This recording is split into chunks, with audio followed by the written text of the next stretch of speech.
भारतीय सराफा बाजार इस वक्त ज़बरदस्त उठापटक में यहाँ पर देखने को मिल रही है। जो सोना और चांदी कुछ महीने पहले अपने रिकॉर्ड ऊंचाई यानी ऑल टाइम हाई पर थे, वे अब तेजी से नीचे आ गए हैं जून के महीने में। देखिए 25 जून की अगर हम बात करें तो एक रिपोर्ट सामने आई है। उसमें दावा किया गया कि जून के महीने में सबसे ज़्यादा गिरावट सोने और चांदी के दामों में देखी गई। चांदी की कीमतों में 3 दिन के भीतर ही 22,000 रुपये की भारी गिरावट दर्ज की गई, जबकि यह गिरावट आम खरीदारों के लिए राहत भरी भी निकलकर सामने आई है। लेकिन निवेशकों के मन में कई तरीके के सवाल हैं।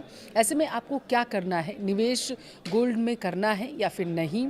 रुक जाना है या फिर अभी और इंतज़ार करना है? वीडियो को आप विस्तार से देखिएगा, लास्ट तक ज़रूर देखिएगा, आपको हम बताएंगे। नमस्कार, आपके साथ मैं पल्लवी रविंद्र सिंह। देखिए, मिडिल ईस्ट वॉर, डॉलर में 13 महीनों की मजबूती और अमेरिकी ईरान के बीच न्यूक्लियर डील से जुड़ी खबरों ने कमोडिटी बाजार में हाहाकार मचा दिया था। अब एक गोल्ड सिल्वर में लगातार दूसरे दिन भारी गिरावट दर्ज की गई। MCX पर सोना 3.74% और चांदी 3.55% से ज़्यादा टूट गया है। MCX पर सोना 1,40,000 रुपये प्रति 10 ग्राम और चांदी 2,15,000 रुपये प्रति किलोग्राम के करीब पहुंच गई है। गोल्ड सिल्वर में गिरावट का असर भारतीय सराफा बाजार में भी देखने को मिला। बताया जा रहा है कि India Boolean and jewellers association द्वारा 24 कैरेट सोना 2,817 रुपये और गिरकर अब जो है 1,42,178 रुपये प्रति 10 ग्राम तक पहुंच चुका है। वहीं चांदी 5,448 रुपये सस्ती होकर 2,22,035 रुपये प्रति किलोग्राम पर पहुंच गई है। IBJA पर 1 जून को 24 कैरेट गोल्ड की कीमत 1,55,599 रुपये प्रति 10 ग्राम थी, जो बुधवार यानी कि 24 जून को सस्ता होकर 1,42,178 रुपये प्रति 10 ग्राम हो गई थी। यानी जून के 24 दिनों में सोना 11,709 रुपये प्रति 10 ग्राम सस्ता हुआ है। वहीं पिछले 24 दिनों की अगर हम बात करें तो चांदी 41,215 रुपये सस्ती हो चुकी है। 1 जून को चांदी की कीमत 2,63,250 रुपये थी, जो आज 2,22,035 रुपये प्रति किलोग्राम तक पहुंच गई है। अब सवाल ये है कि आखिर सोने चांदी में इतनी बड़ी गिरावट क्यों दर्ज की गई है? इसे लेकर एक्सपर्ट्स ने 4 वजह बताई हैं। गोल्ड सिल्वर में गिरावट का पहला कारण माना गया अमेरिकी फेड रिजर्व का हॉकिंस बयान सामने आया, जिससे डॉलर मजबूत होकर 13 महीनों के हाई लेवल पर पहुंच गया है और कीमती धातुओं पर दबाव बढ़ा है।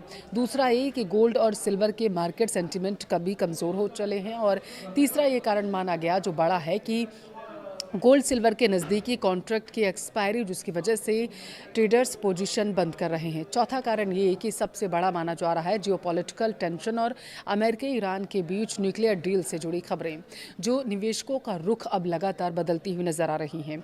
देखिए, अमेरिकी डॉलर 13 महीनों के सबसे ऊंचे स्तर पर पहुंच गया है। डॉलर इंडेक्स 101.4 के पास है। फेड चेयर के हॉकिंस बयान के बाद सितंबर में रेट हाइक की संभावना बढ़ चुकी है।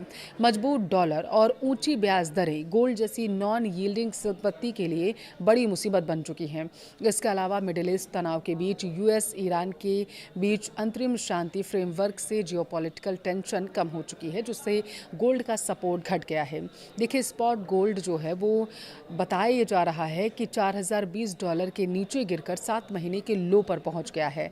MCX गोल्ड में भी तकरीबन 3.74% की गिरावट दर्ज की गई है और भाव जो है वो 1.41 लाख रुपए के आसपास पहुंच गया है। चांदी में और भी ज़्यादा गिरावट दर्ज की गई है।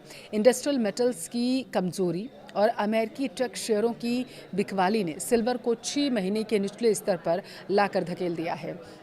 MCX पर चांदी टूटकर 2.17 लाख रुपए प्रति किलोग्राम तक पहुंच चुकी है और फिलहाल अभी कमोडिटी मार्केट में दबाव बना रह सकता है। अभी निवेशकों को सावधानी बरतने की सलाह दी जा रही है और लंबे समय का नज़रिया बनाए रखने की भी सलाह दी गई है।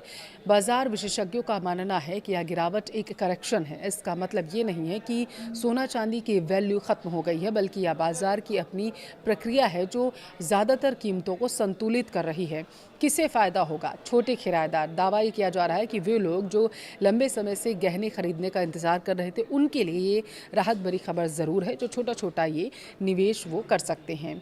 अच्छा, और किसे फ़ायदा होगा? जो नया निवेश करना चाहते हैं, जो लोग लंबी अवधि के लिए गोल्ड में पैसा लगाना चाहते हैं, वे धीरे धीरे यानी कि SIP मोड में छोटा छोटा खरीदारी करके रख सकते हैं। एक्सपर्ट्स यही मान रहे हैं। नुकसान किसे हो सकता है, आप ये जानिए। देखिए, शॉर्ट टर्म ट्रेडर्स जिन्होंने जनवरी के उच्चतम स्तर पर खरीदारी की थी और अब वे फंस चुके हैं। इमरजेंसी फंड अगर आपने अपनी आपातकालीन पूंजी सोने में लगा रखी थी तो अभी उसे बेचने पर आपको भारी नुकसान उठाना पड़ सकता है, क्योंकि दाम कम हो चुके हैं। गहने खरीदने से पहले आपको ज़रूर याद रखना है गिरावट कितनी ज़्यादा किस दिन दर्ज की जा रही है। आपको किन बातों का ध्यान रखना है? हॉलमार्क पर आप कभी समझौता मत करिएगा। हमेशा BIS प्रमाणिक हॉलमार्क वाला सोना ही आप खरीदिएगा। ज्वेलरी पर बना अल्फ़ा न्यूमेरिकल कोड जो होता है उसकी शुद्धता का प्रमाण होता है, इसलिए उसे ज़रूर चेक करते रहिएगा।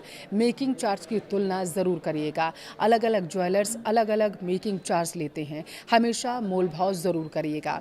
भाव की पुष्टि करें, उसके बाद ही खरीदें। IBJ की आधिकारिक वेबसाइट या अपने भरोसेमंद ज्वेलर से उस दिन का रेट आप ज़रूर क्रॉस चेक करिए। नेक्स्ट।